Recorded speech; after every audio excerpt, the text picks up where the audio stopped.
मुंहिंजा दोस्तो, प्यारा भाइरो ऐं मुंहिंजूं प्यारियूं भेनरूं, डिघे पंध खां पोइ ही पहिरियों दफ़ो अॼु तव्हां सां ऑनलाइन ते मुखातिब आहियां ऐं ईद जो ॾींहुं बि चवनि था आहे। लतीफ़ साईं केॾी वॾी ॻाल्हि करे वियो हो त जा तो मिल ईद, जा उमर तो मिल ईद सा असां सुए वरती सुमरा। वेई वेचारनि विसरी ख़ुशी ऐं ख़रीद, सिकण कया शहीद मारू जाम मलीर जा। जा तो मिल ईद, भिटाई ईद खे डिफाइन थो करे, ॿुधाए थो। सा असां सोए वरती सुमरा, जेका माना मारवी क़ैद में आहे, बंद में आहे। जीअं सिंधी रुगो गुम थियल जेके क़ैद में ऐं बंद न आहिनि, पर सॼी सिंधी क़ौम जेका क़ैद ऐं बंद ऐं ग़ुलामी में आहे, उन ॻाल्हि खे हू डिफाइन थो करे। सा असां सोए वरती सुमरा, वेई वेचारनि विसरी ख़ुशी ऐं ख़रीद, सिकण कया शहीद मारू जा मलीर जा। अञा सुर रामकली में चवनि था, जा बुराद बुतन जी सा उञ बुख आदेसियनि, ईद बरात। उहा बुतनि जी, जेके बुत माना जेके आम माण्हू आहिनि, जेके जिन जी सतही सोच आहे, जेके डीपली शयुनि खे ॾिसनि नथा पिया। जा बराद बुतन जी सा उञ बुख आदेसियनि, रोज़ा रिंद रखनि, ईद न ओॾा कापड़ी।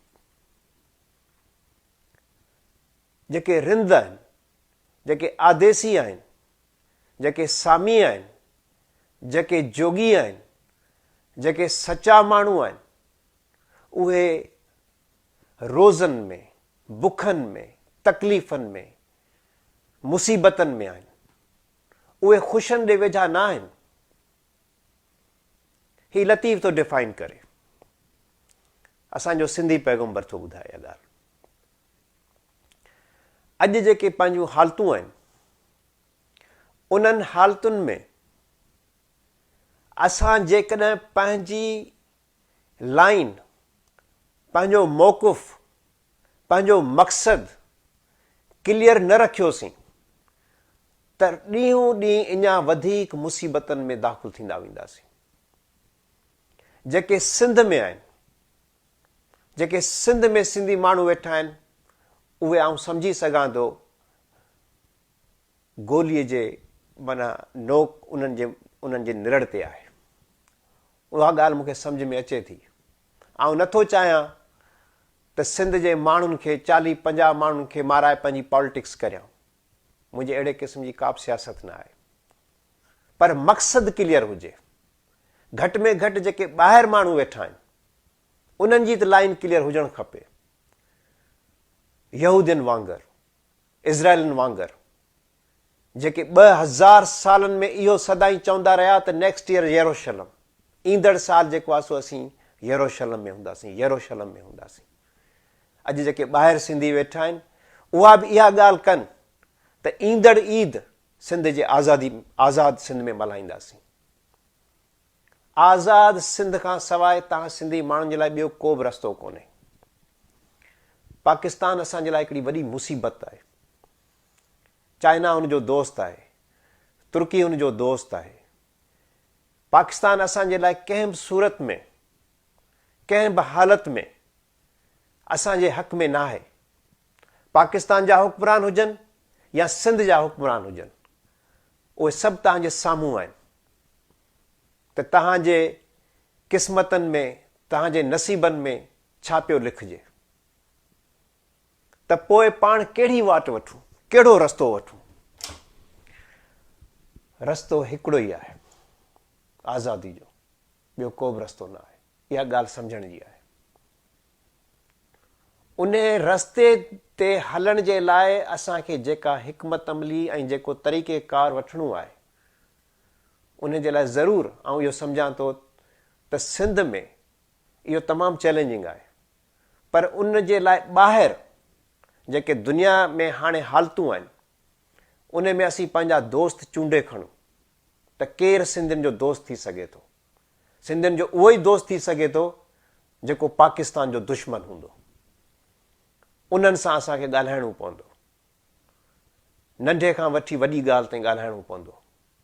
इहा ॻाल्हि ऐं इहा लाइन बिल्कुलु चिटी ऐं क्लियर आहे। इहा ॻाल्हि तव्हां सिंध जे माण्हुनि खे आउं सम्झाइण थो चाहियां। छाकाणि हा, इहो बि ज़रूरु आहे त असीं उन्हनि जा एजेंट थी न, असीं पंहिंजे सिंध जे मौक़िफ़ ते, सिंध जे आज़ादी जे मौक़िफ़ ते क्लियर थी ॻाल्हाईंदासीं, तॾहिं जेका आहे सा उहा ॻाल्हि असीं पंहिंजे हक़ में आणे सघूं था।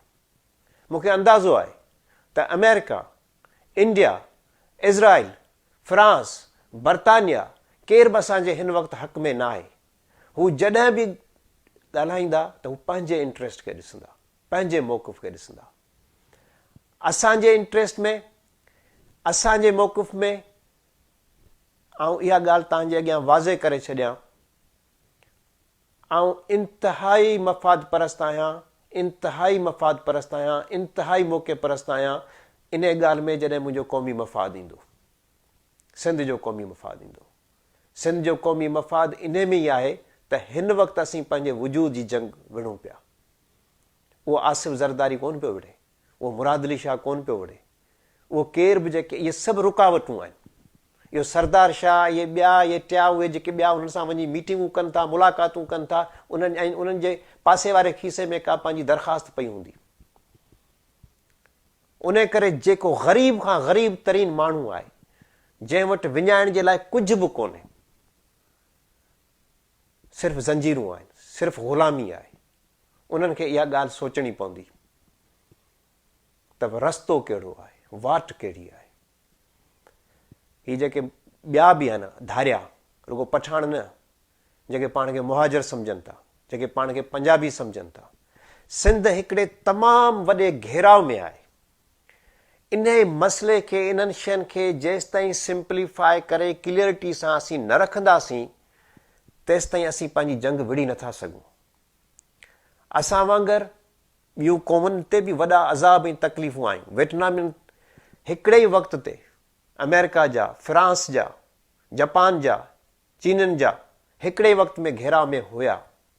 उन्हनि जूं पंहिंजूं हालतूं हुयूं, असांजूं पंहिंजूं हालतूं आहिनि। पर असांखे पंहिंजो फ़ैसिलो, तारीख़ी फ़ैसिलो हमेशह जेकॾहिं असीं सही ऐं हक़ ऐं सच ऐं इंसाफ़ ते पंहिंजी जदोजहद कंदासीं त उहो भले रस्तो डिघो हुजे, शॉर्टकट न आहे उन में, पर असीं ज़रूरु कामयाबु थींदासीं। उन करे हिन वक़्तु मुंहिंजे अचण जो मक़सदु इहो हुयो त जेके ज़ोरी ख़म्बलनि जूं फैमिलियूं आहिनि, तकलीफ़नि में आहिनि, ॾुख में आहिनि, उन्हनि खे बि आउं ॿुधाईंदुसि त तव्हांजे प्यारनि जे लाइ तमामु मथी सतह ते मुंहिंजी कोशिशूं आहिनि। मथी सतह ते सिंपल वे में तव्हांखे सादनि लफ़्ज़नि में ॿुधायां। साॻिए तरीक़े सां पर इहो बि सोचणु खपे त असीं पंहिंजी जान बचाए ऐं मुल्क विञाए वेहूं, इहो बि तरीक़ो सही कोन्हे। असांखे क़ुर्बानी लाइ बि तयारु थियणो पवंदो, ऐं उहे सिर्फ़ु उहे माण्हू करे सघनि था जेके क़ुर्बानी लाइ तयारु हूंदा, जिन में संजीदगी हूंदी। इहो ज़रूरु तव्हां ॾिसो हुयो। छाकाणि त जेके माण्हू पंहिंजो वक़्तु नथा ॾेई सघनि, जेके माण्हू पंहिंजा माली वसीला सिंध खे नथा ॾेई सघनि, बल्कि शॉर्टकट में पंहिंजा माली वसीला ठाहिण था चाहिनि, उहे माण्हू सिंध सां सचा न आहिनि। सिंध सां सचा उहे माण्हू जेके क़ुर्बानी जे लाइ तयारु रहंदा। जेकॾहिं तव्हां क़ुर्बानी लाइ तयारु आहियो त सिंध पाण खे मिली सघे थी। छाकाणि त सिंध सिंधियुनि जी आहे, इहा ॻाल्हि यादि रखी वठो। सिंध सिर्फ़ु ऐं सिर्फ़ु सिंधियुनि जी आहे, कंहिं ॿिए जी न आहे। इन खां अॻिते वरी जल्दी मां तव्हां सां मुखातिबु थींदुसि। सदाईं गॾु, जीअं सिंध।